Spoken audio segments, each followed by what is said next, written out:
Mesdames et messieurs, je vais dire bon après-midi. C'est un privilège pour moi d'être là. Nous sommes en train de... Il y a beaucoup d'émotions. Nous sommes en train de nous réjouir de la sortie de ce livre.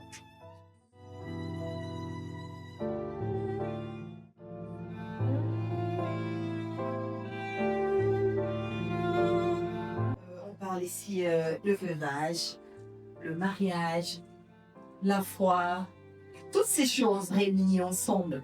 Mais madame, tous ces sujets, je pense que tout le monde dans la société, nous savons qu'est-ce que c'est. Alors, vous particulièrement dans ce livre, qu'est-ce que vous nous apportez comme nouveauté? C'est une bonne question et c'est une question qui est beaucoup revenue lorsque je postais, lorsque je communiquais sur l'apparition de ce livre. Et je crois que c'est une question que tout le monde se pose.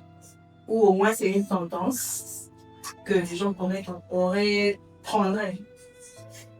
En fait, ceux qui moissonnent, ceux qui sèment avec l'arbre moissonnent avec chant d'allégresse.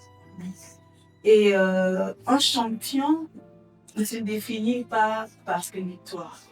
Un champion se définit par sa capacité à se relever lorsqu'il tombe. Alors, ce livre, contrairement à ce que penseraient plusieurs, c'est pas un livre de deuil. C'est un livre de victoire, nuance. C'est un livre de victoire, c'est un modèle de résilience. Par ce livre, je cherche à démontrer que tout le monde peut passer par un deuil, par une perte d'emploi, par une difficulté, par n'importe quelle autre forme de perte et se reprendre par après par la grâce de Dieu. Et qu'il n'est pas bon, il n'est pas souhaitable de baisser les bras. Alors, par ce livre, on vient démontrer aussi que le veuvage n'est pas une finalité. Le veuvage n'est pas une fatalité. Ou encore la perte, je m'exprimerai mieux, la perte d'un être cher n'est pas la fin. Parce qu'il y a beaucoup d'enfants dont les vies ont changé parce qu'ils ont perdu les parents, ou ils ont perdu un père ou une mère. Il y a des époux qui ont perdu les épouses et vice-versa. Il y a des pères de famille qui ont perdu les emplois.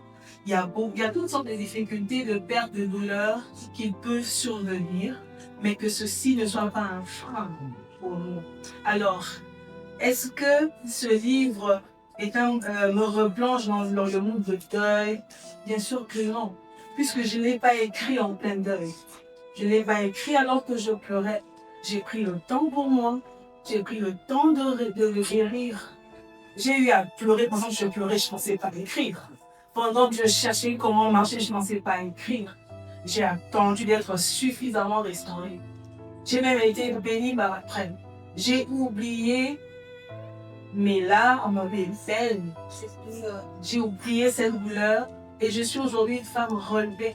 Je suis guérie, restaurée et c'est de là que je tire en fait le courage d'écrire ce livre. Parce qu'en fait, ce sont des souvenirs lointains mais que j'ai encore. Et je sais que si je les dépose, je les coule dans un livre, ils pourront servir à plusieurs.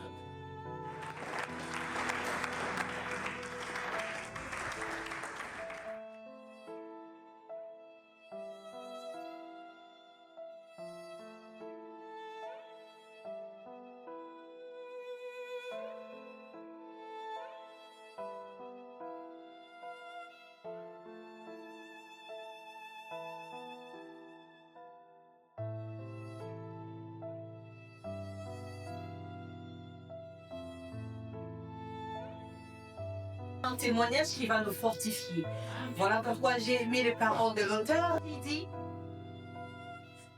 que Dieu prépare mon cœur à écouter et à accepter de prendre cette décision difficile qu'elle a dû prendre pour en arriver là aujourd'hui. Merci d'acclamer encore et d'encourager.